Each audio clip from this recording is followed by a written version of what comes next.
Pendant presque 200 ans, l'Ordre des Chevaliers Templiers s'est distingué comme l'une des organisations les plus influentes et mystérieuses de la chrétienté médiévale. Créé au XIIe siècle, sa mission initiale était de protéger les pèlerins se rendant en Terre Sainte. Mais rapidement, l'Ordre a gagné en pouvoir et en prestige, devenant une force militaire et économique sans précédent. Avec leur manteau blanc distinctif marqué par la croix rouge, les Templiers n'étaient pas seulement des guerriers intrépides, mais aussi de grands stratèges et administrateurs. Ils ont créé un réseau financier sophistiqué, contrôlèrent des terres et des forteresses à travers toute l'Europe et influençaient les décisions des papes et des rois. Leurs secrets, leur discipline et leur succès au combat les ont entourés d'une aura mystique, donnant naissance à des légendes et des théories qui traversent les siècles. Cependant, une ascension aussi fulgurante attira de puissants ennemis. Comment un ordre si riche et influent a-t-il été brusquement détruit? Les Templiers auraient-ils été trahis par les mêmes monarques qui les avaient un jour soutenus? Et le plus intriguant, leur existence a-t-elle réellement pris fin, ou leur héritage est-il resté vivant d'une certaine manière? Au Portugal, un roi trouva un moyen de s'assurer qu'une partie de ce savoir et de cette structure ne se perdent pas. Restez avec nous pour découvrir comment l'histoire des Templiers s'est déroulée et comment leur influence résonne encore aujourd'hui. Le début du XIVe siècle fut marqué par de profondes transformations en Europe, tant politiques qu'économiques. Les croisades avaient perdu de leur élan et la présence chrétienne en Terre Sainte se désintégrait, culminant avec la perte de la ville appelée Acre, étant la dernière grande cité fortifiée des croisés. Sans champ de bataille centralisé et sans leur mission principale de protection des pèlerins, l'existence des Templiers commença à être remise en question. Dans le même temps, l'ordre était devenu une puissance financière. Avec d'immenses propriétés disséminées à travers toute l'Europe, les Templiers n'étaient pas seulement des guerriers, mais aussi des banquiers, gérant des fortunes et accordant des prêts à des monarques, dont le roi endetté Philippe IV de France. Cette puissance économique suscita l'envie et la crainte, notamment parmi ceux qui voyaient l'ordre comme un État dans l'État. Le pape Clément V, sous la pression de Philippe IV, se retrouvait face à un dilemme. L'autorité papale était affaiblie, et le roi de France souhaitait contrôler les Templiers ou les détruire pour s'approprier leurs richesses. Ainsi, une campagne de diffamation fut lancée, répandant des accusations d'hérésie, d'idolâtrie et de pratiques secrètes.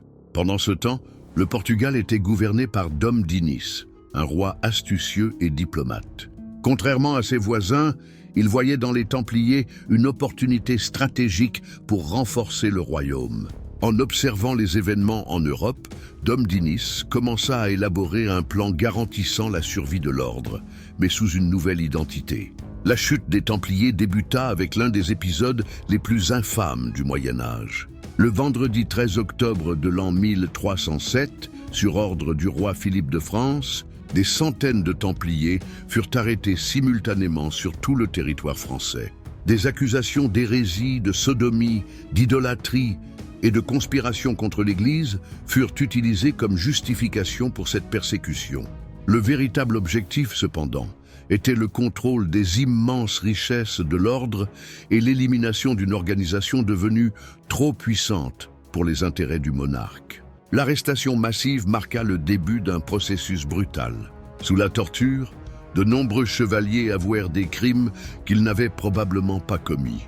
Les pratiques d'interrogatoire de l'Inquisition étaient cruelles, et les confessions extorquées dans ces conditions servirent de base à la condamnation définitive de l'ordre.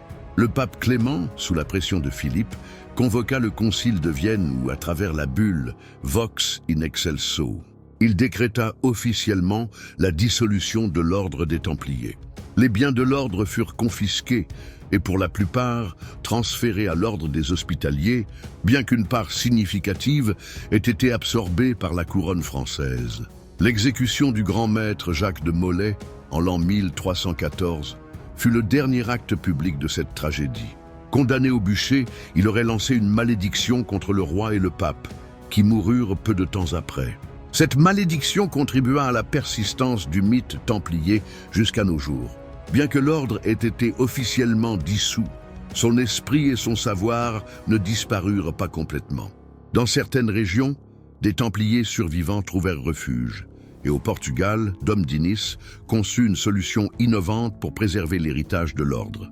Dom Dinis, reconnaissant la valeur de l'ordre pour la stabilité et l'expansion du royaume, ne se contenta pas de suivre aveuglément la directive papale de dissoudre les Templiers. Il chercha une alternative permettant de conserver leur savoir, leur expérience militaire et leur structure administrative.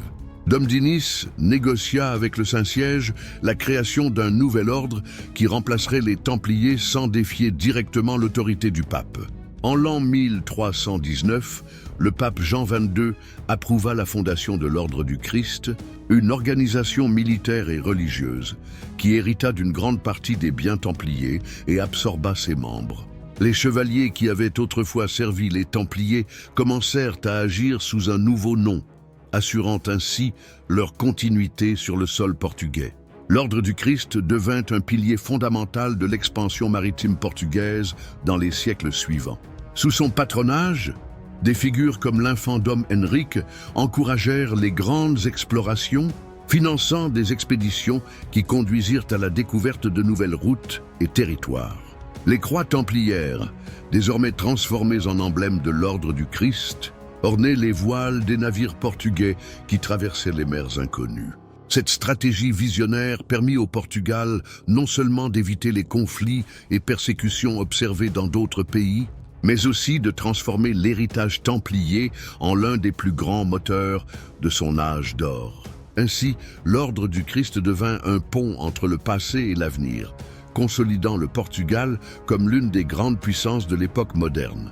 L'une des premières grandes conquêtes de l'Ordre fut la prise de Ceuta, une ville stratégique du nord de l'Afrique.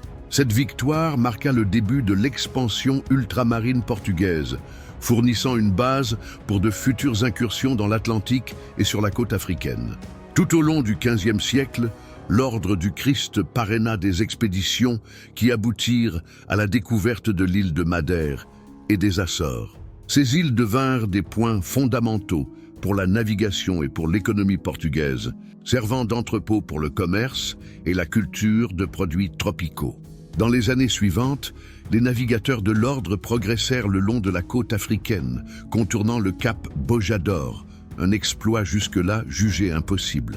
Cet événement ouvrit la voie à l'exploration du golfe de Guinée, et plus tard à l'arrivée au cap de Bonne-Espérance, consolidant ainsi la route vers les Indes. L'apogée de l'influence de l'Ordre du Christ eut lieu lorsque Vasco de Gama, naviguant sur des vaisseaux arborant la croix de l'Ordre sur leur voile, atteignit l'Inde, établissant une route commerciale qui ferait du Portugal l'une des nations les plus riches et puissantes du monde.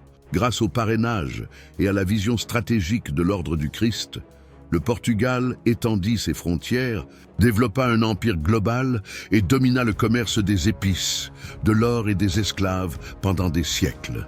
L'Ordre devint un symbole du courage et de l'esprit explorateur portugais, laissant un héritage durable dans l'histoire mondiale. L'Ordre des Templiers a peut-être été officiellement dissous, mais son essence et son influence n'ont jamais totalement disparu.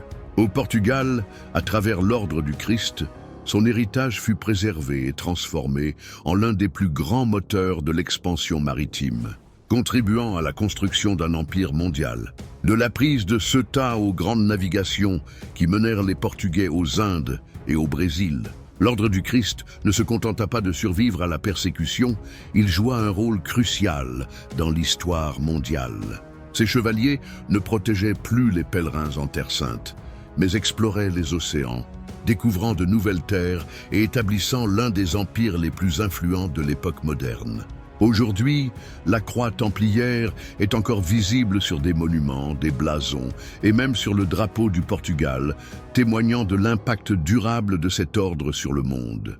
Le mythe des Templiers continue de fasciner historiens, chercheurs et passionnés, prouvant que leur histoire, bien que marquée par la trahison et la persécution, est aussi une histoire de résilience et de renaissance. Si vous avez aimé ce voyage à travers le temps, likez, partagez et laissez votre commentaire. Abonnez-vous pour plus de contenu sur les grandes histoires qui ont façonné le monde.